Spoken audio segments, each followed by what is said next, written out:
দেশের প্রথম পাতাল মেট্রো রেল এমআরটি লাইন ১ বাংলাদেশের যোগাযোগ খাতে একটি যুগান্তকারী পদক্ষেপ।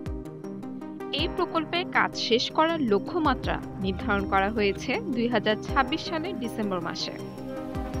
১২ ধাপে বাস্তবায়ন হতে যাওয়া এই মেট্রো রেলের প্রথম ধাপের কাজ পিতলগঞ্জ ডিপোর জন্য ভূমি উন্নয়ন এবং পাইলিং ইতোমধ্যে ৭৫% সম্পন্ন হয়েছে।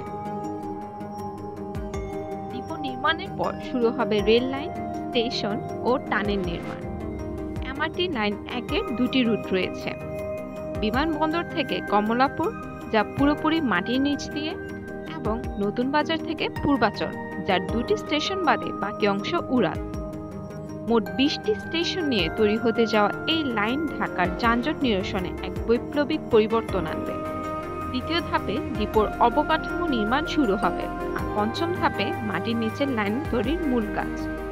যদিও মাটির নিচে কাজ শুরুর পরিকল্পনা ৬ মাস পিছিয়েছে, তবে প্রকল্প সংশ্লিষ্টরা আশাবাদী যে নির্ধারিত সময় ও বাজেটের মধ্যেই কাজ শেষ হবে। এছাড়াও এমআরটি লাইন ৫ উত্তর প্রকল্পের কাজও চলমান, যা হেমায়েতপুর থেকে ভাটারা পর্যন্ত যাবে।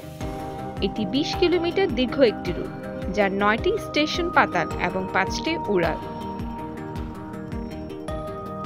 ২০৩০ সালের মধ্যে দেশের মেট্রো রেল নেটওয়ার্ক পুরোপুরি চালু করার লক্ষ্য নিয়ে কাজ করছে কর্তৃপক্ষ। এই প্রকল্প সফল হলে ঢাকা শহর পাবে দ্রুত, আরামদায়ক এবং আধুনিক একটি পরিবহন ব্যবস্থা। এই প্রকল্পটি শুধু যোগাযোগের উন্নয়ন নয়, বরং দেশের অর্থনীতি ও জীবনযাত্রার মান উন্নয়নে গুরুত্বপূর্ণ ভূমিকা রাখবে। Desk report, world fusion.